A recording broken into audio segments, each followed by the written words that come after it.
Welcome to Madame Raven's. This way to the library. She's been expecting you.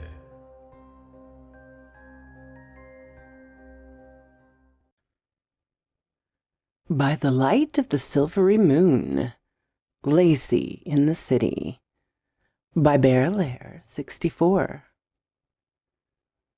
When you get caught between the moon and New York City, I know it's crazy, but it's true. Val didn't live in that city, but she'd always liked that tune. Her mother liked the old movie that went with it, so the thought of it brought back fond memories. She'd stayed in contact with a few of the folks back home, especially Earl Brooks. Too bad he was older. They got along so well. Oh well, that's why she started to call him Uncle Earl, to remind herself that they were friends and he was in a committed relationship. Maybe. It was unlikely, if even he knew for sure. The fact was, he was still married to his long-deceased wife, and he always would be. Super sweet, but sad as well. Maybe it was time to check on the old geezer. That's what he called himself. Internal eye roll. She found that he'd already left her a message only a few minutes earlier. Hey, Uncle Earl, I hope you and the girls are well. No, I have no plans for Thanksgiving. High time for a visit if you have room for me. Earl. Of course we do, darling. Besides, you need to meet Lacy and Oscar's spoiled brats. Pictures don't do 'em justice. They're just too cute for a mere grandpa to chastise, no matter what they break or try to eat. Val. We really need to write down what we've observed, especially what you've observed. Sure, maybe we can never print it, but sooner or later, word will get out and proof will be found by objective parties. Agreed, milady, city dweller. Let's see what we have so far in general. 1. A bite by either dogman or werewolf infects both humans and canines, likely lupins as well. 2.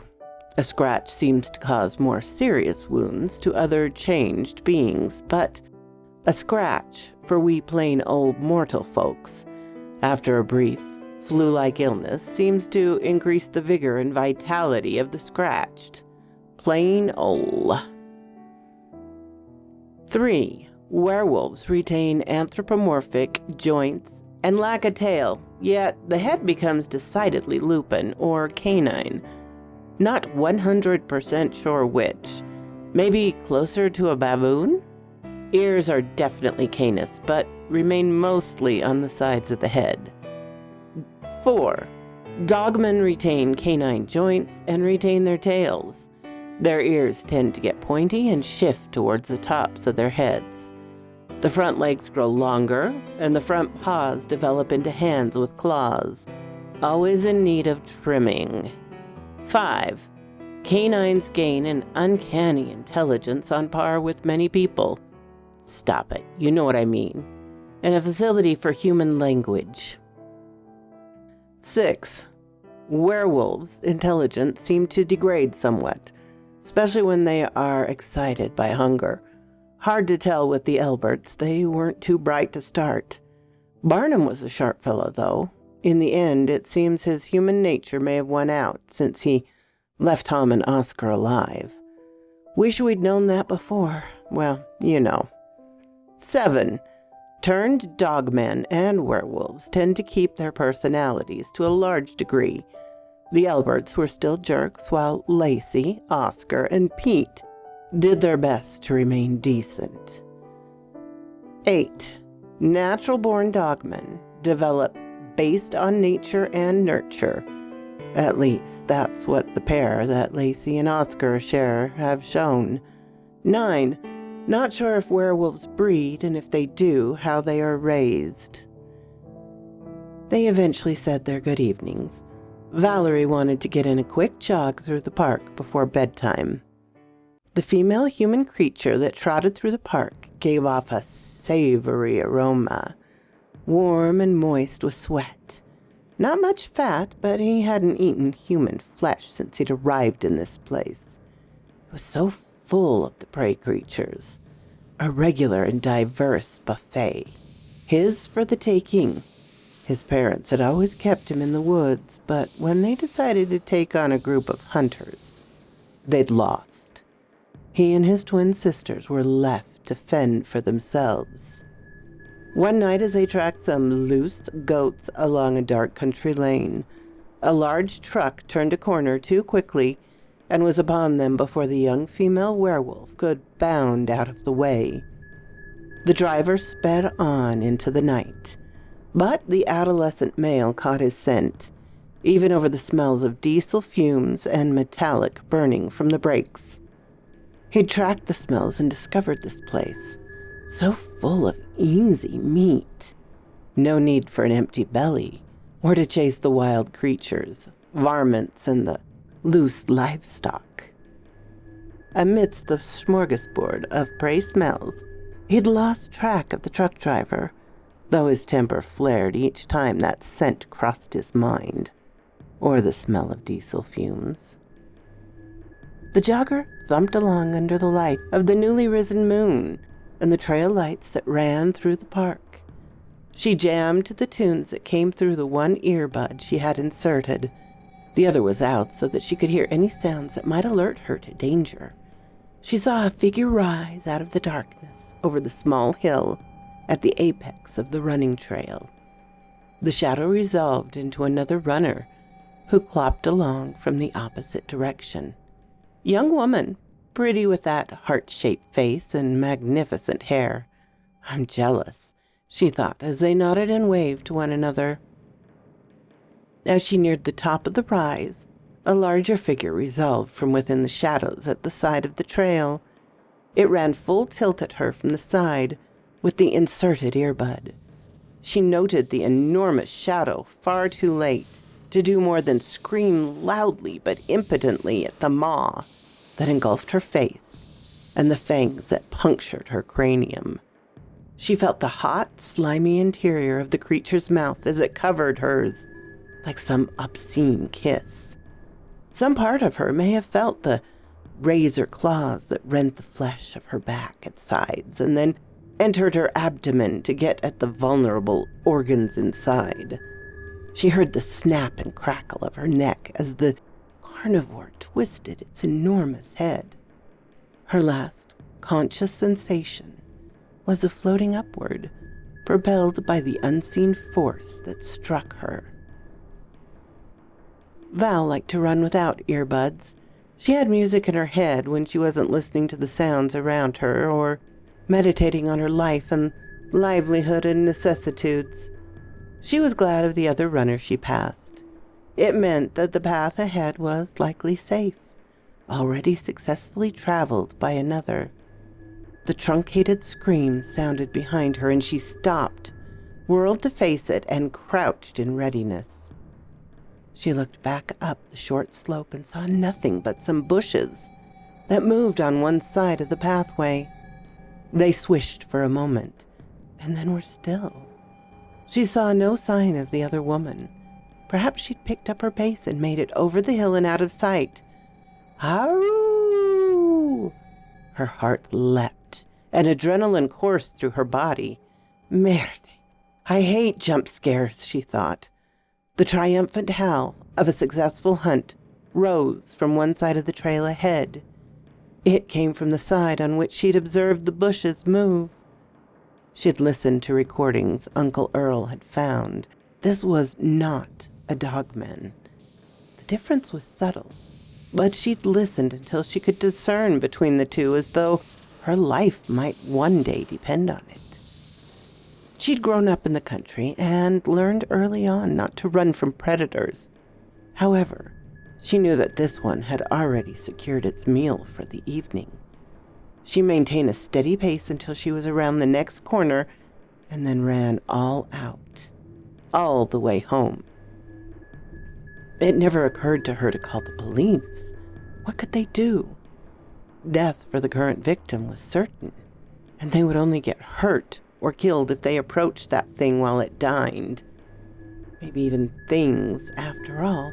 The Elbert twins had worked as a pair. Her gorge rose when the thought crossed her mind that they may have mated. Ugh!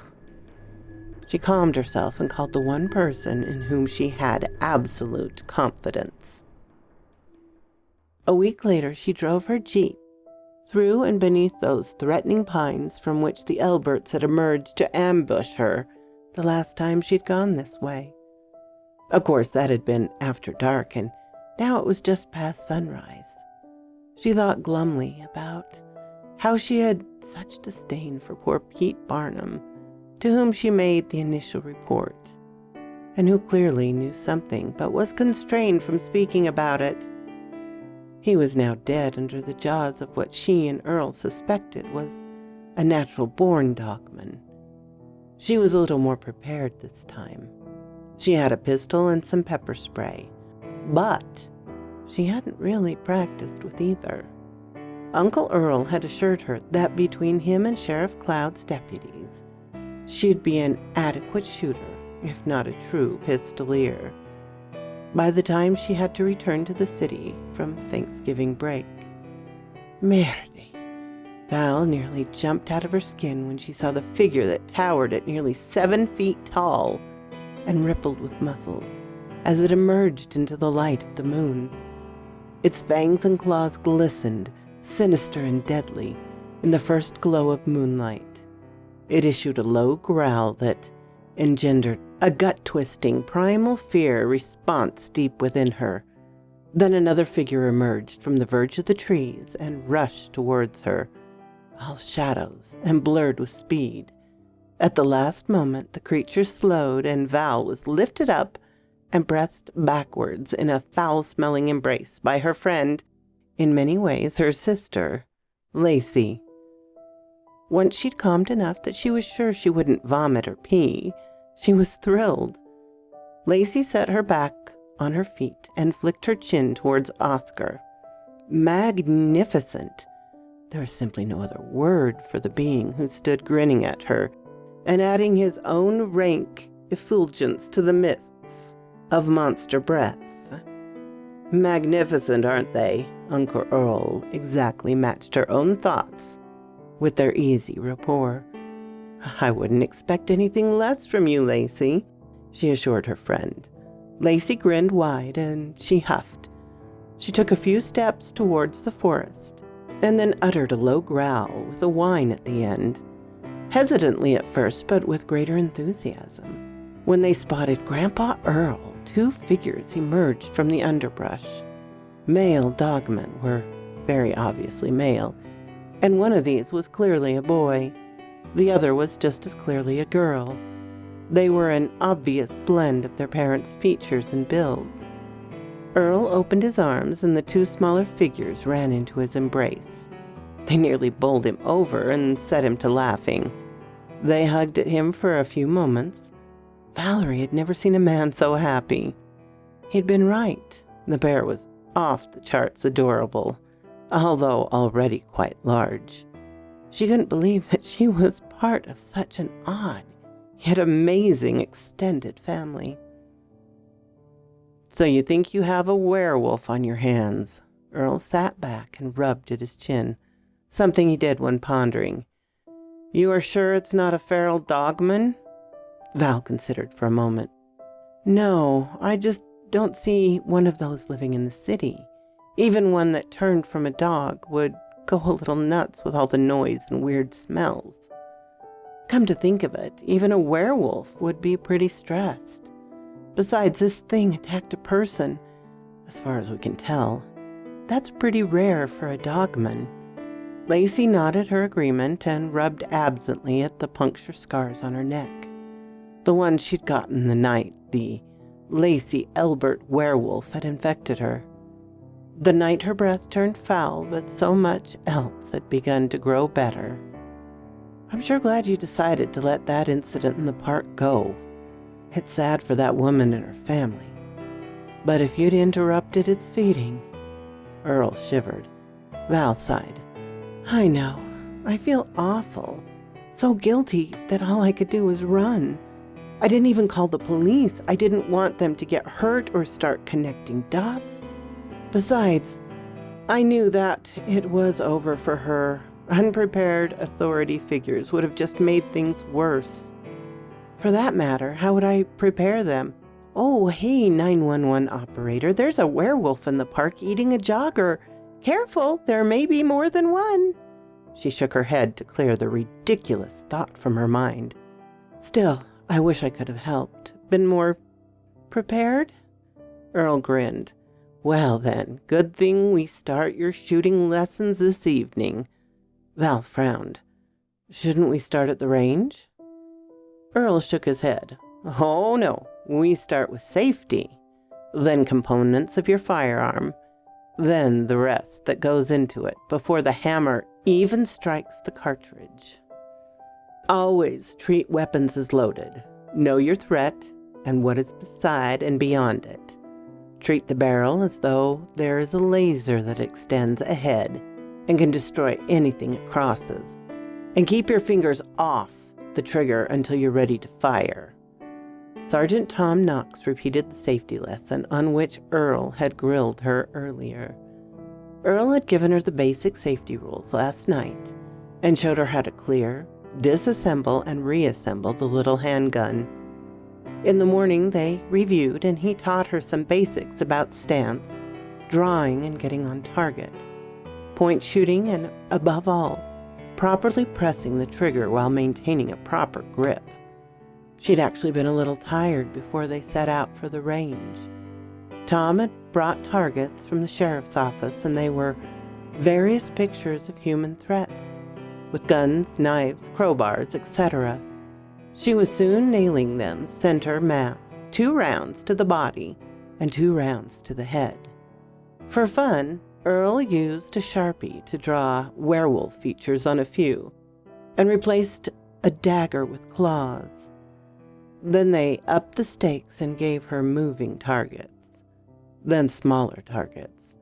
She wondered where they'd gotten bowling pins. The old alley had been closed for a few years. By the end of the day, she was exhausted but confident. Both Tom and Earl assured her that they had taught her how to practice. She'd have to do that on her own until her reactions were natural. Last Thanksgiving had been marred by the death of Peter Barnum, so the family worked extra hard to make this one fun and positive. Oscar had the children out back playing in the yard. They loved the sprinkler system that Earl had set up for them. Val helped Miriam and Teresa with the special dinner. Earl and Jacob sat in the living room playing some kind of video game football. Lacy sprawled on the back porch and watched her family. Later in the day, Earl revealed his surprise. "Paintball gear," he crowed in triumph. They'd have to leave all the actual firearms in the house, but with Lacy and Oscar in the woods with them, they would be perfectly safe. Val looked through the leaves from where she hid behind a stand of yapons. She saw Tom, Julie, and Glenn skulk along the trail in a nice pattern. She took careful aim at Glenn, who was handing trail security, then waited for Earl and Jacob to do their thing. Right on time, Big E, she thought as she heard a rattle of bush and caught a flash of the patriarch of their odd little family. The 3-member team fired at her team members, and she opened up on them in turn. She scored 2 hits and then felt and smelled a large presence that loomed above her. Oscar and his daughter had worked point for the other team. They'd caught her fair and square. Julie was the last standing on the other team, but she didn't last long. She nicked Jacob, but Earl nailed her right in the face mask.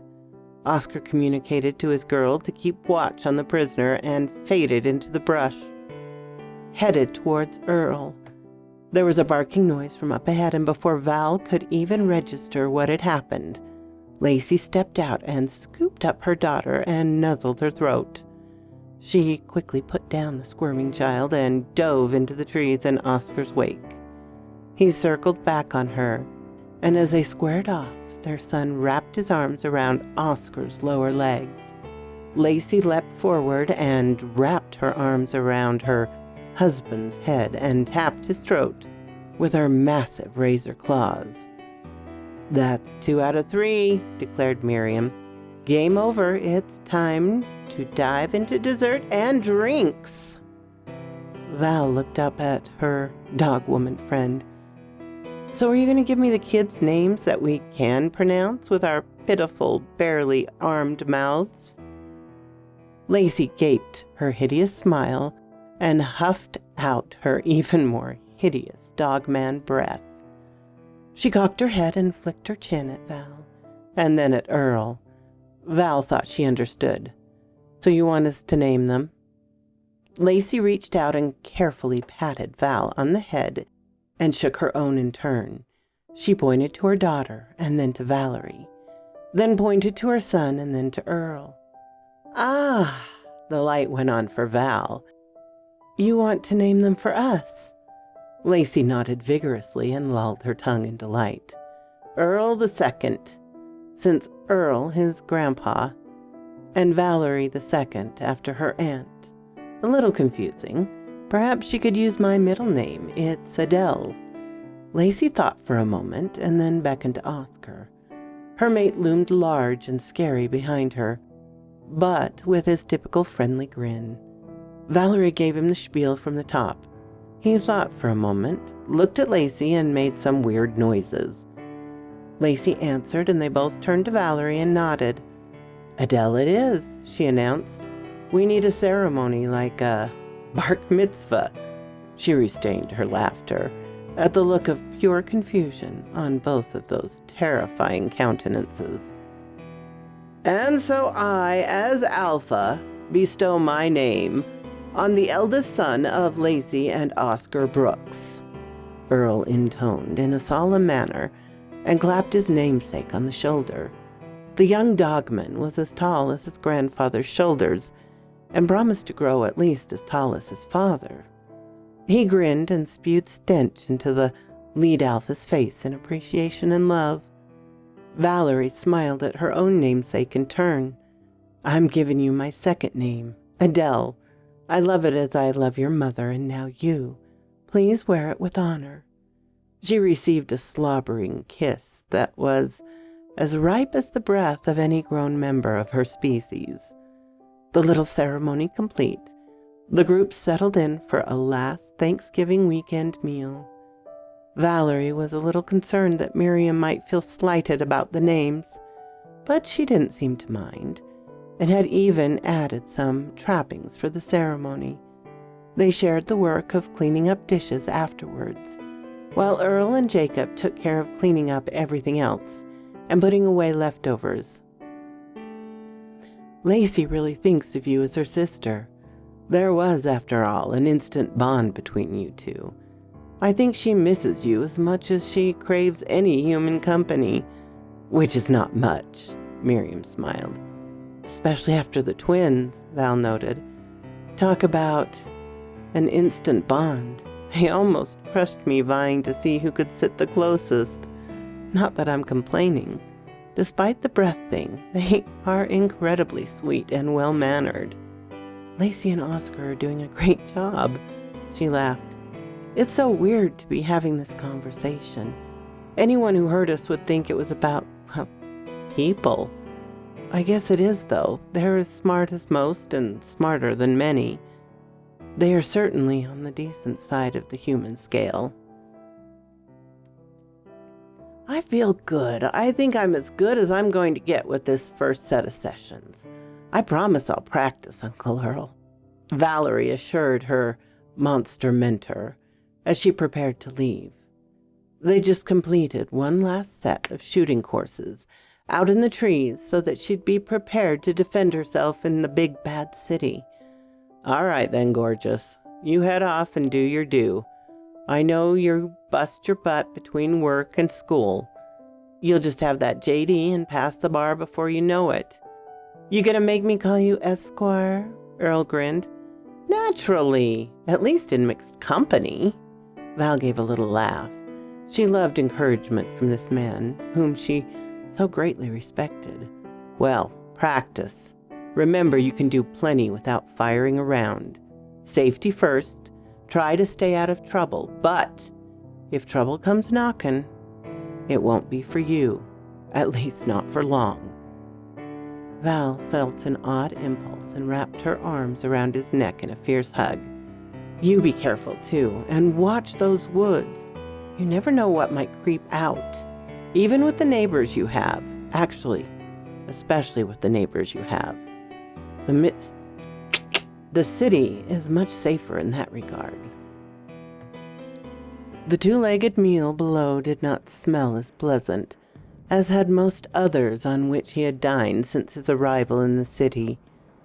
He'd eaten some other creatures as well. He was still growing and with no one to teach him.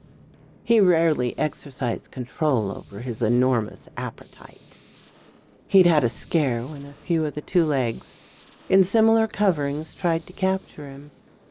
He'd run around on all fours and eventually escaped by climbing high above them. He knew that canids could not climb, otherwise he would never have been able to feast on dogs. The odd two legs did not look up since they knew it as well and assumed he was a large dog. He'd learned to stay quiet after kills. It brought unwanted attention and competitors. This one reeked, though, and it made the stench worse by urinating onto a nearby wall. He growled in dissatisfaction. He'd found a place where many of the stinking big vehicles stood. He'd been stalking it for a couple of nights, hoping to catch the scent of his intended prey, to get his revenge. Yet the one below was right here, handy, and appeared to be weak. To be the one that would lag behind the herd. The hunger gnawed at his innards once more, and he sprang. Val was finally settled and decided to check the local news before she went to sleep. The fate of the other jogger still had her upset, and she hoped for news, for closure for that woman's family, and perhaps for some information on whether there was really a monster haunting the city. She soon found the article. Jillian Bates still missing. The police department public information officer has announced that there are no leads in the case of Jillian Bates, a local coffee shop manager who was reported missing earlier this month. She was last seen on a security camera, leaving her apartment complex on foot, possibly to visit the fitness center or to go for a walk or jog. No one has reported seeing her since. The family has offered a $25,000 reward for information leading to her safe return. Poor Jillian. No closure on that one. Not even a corpse. I wonder if there are any other mystery maulings, she mused. There was a possible link. Remains found near river attributed to alligator predation. The terribly shredded remains of a man was found in the river district 2 days before Thanksgiving. His body had been torn to pieces and partially consumed. His grandchildren, aged 4 and 2, were unharmed, though clearly traumatized. Sources tell us that the 4-year-old reported seeing a big dog. Authorities have stated that they are looking into just what type of creature could have caused so much damage. But for now, suspect it was a large alligator. Gator my arse, Val exclaimed internally. Same day I left for back home. That's at least 2 inside of a week. How many would a fully grown werewolf eat? Wait. Surge in missing pets. Authorities are warning pet owners to keep a close eye on their dogs and cats. 4 lodge dogs and at least 6 cats have been reported missing in the Heights area, just west of the River District. There are no suspects at the moment, but the number is troubling, and 4 times the normal number of pets that are reported missing. One more, she read on. The body of a homeless man found at True Line Trucking. The mangled remains of a homeless man were found at the headquarters of True Line Trucking Company on Monday morning. He was in an employee-only area, but management at the True Line states that the fence had been breached nearby. Some of the body parts were missing, and authorities speculate that the man may have died of natural causes and then been mauled by a pack of stray dogs. The security camera in that area did not work. True Line management is working with detectives to solve the mystery. Great! Despite her solitude, Valerie spoke aloud in frustration mingled with relief. The detectives don't see the link. She took in a deep breath, practiced her calming breathing, then returned to her internal dialogue. Well, on the surface, it would be hard to connect those dots. Guess not many will listen to a small child like that.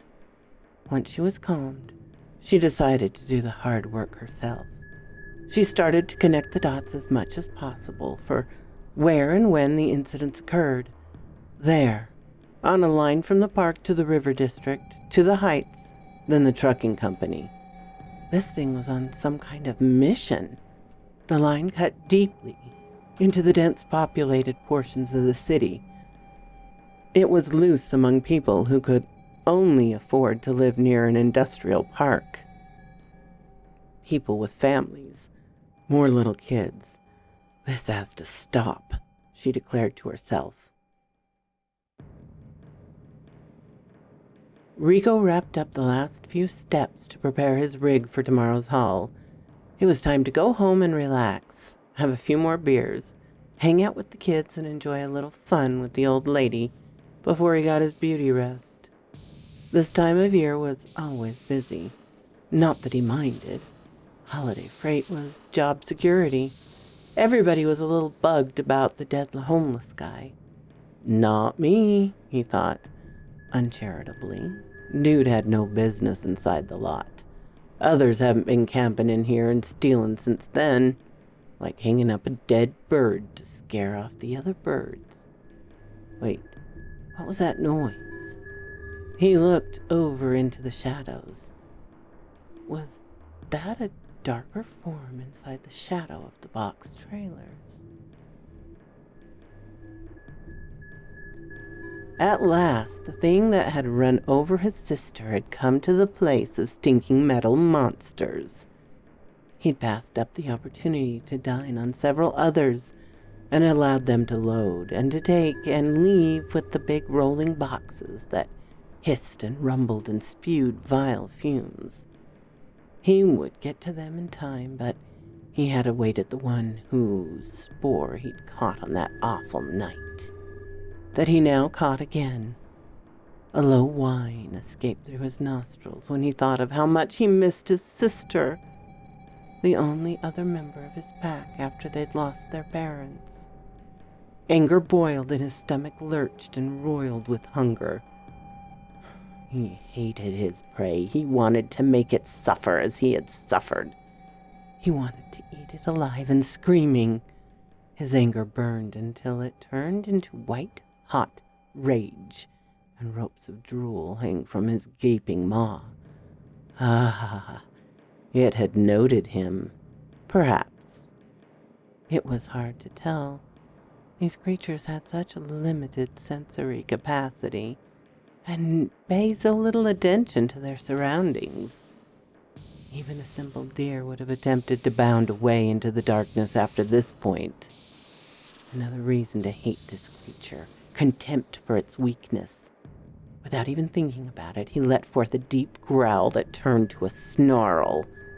He wanted this one to fear, to feel his heart pound and to feel its muscles with oxygen-rich blood.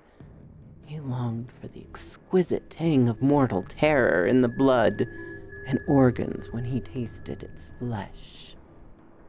Rico caught a wet glint in the yellow-tinged light of Lot A, from which the trucks would spill forth in the pre-dawn. He headed to various locations in the city and around the nation. He heard a guttural animal noise that caused his gut to clench and felt the sharp pain in his chest as adrenaline flooded his system. His hearing muffled and his vision narrowed to a tunnel that aimed and focused on the shadow within the shadows. His breathing grew sharp and shallow and even more rapid. He felt beads of sweat form on his lips and forehead, and a few trickles from the hot crevices of his body.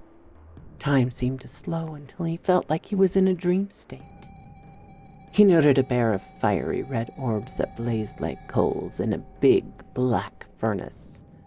They rapidly grew to great size, and he saw that they resided above a mass of fangs and chomping teeth. His last, rapidly fading conscious thoughts were about Little Red Riding Hood, and what big eyes and teeth her grandmother had. He read that story to his daughter the night he hit that big dog thing. She'd been having bad dreams. Well, it's not like I can't get away. The retirement checks hit the bank whether I'm here or there. No pets that require tending, and no one who can't take care of themselves while I'm gone, Earl assured Val. I think your sis can get away for a little while. The kiddos are old enough to behave for their father. As long as she stays on all fours and we only take her out at night. We may be able to pass her off as some large breed. Maybe a wolfhound? Very appropriate. Well, there was another murder last night at the same trucking company. Since it's taken 2 victims at the same place, it may have decided to make a den. They say it looked as though the victim was totally shredded, and bloody chunks were everywhere. Poor guy was married and had kids, Val sighed. This Batgirl routine was taking a toll. Dedicated law student and legal assistant by day, fearsome monster fighter and crime solver by night. Well, I'll chat with Lacy, but I'm pretty sure she'll be up for it. She's not crazy about Homo sapiens in general, but I think the concept of a city excites her on some level. Likely gets it from you. The smile in his voice came through over the phone, and they said their good nights. So quoth this raven. Well, my darlings, as you can tell, there is another part coming. Yay, don't we all love Lacy? Thank you so much to BearLair64 for bringing us more. Thank you once again, my darlings, for coming to see me in my little chateau. I don't get out much these days, as many of us don't.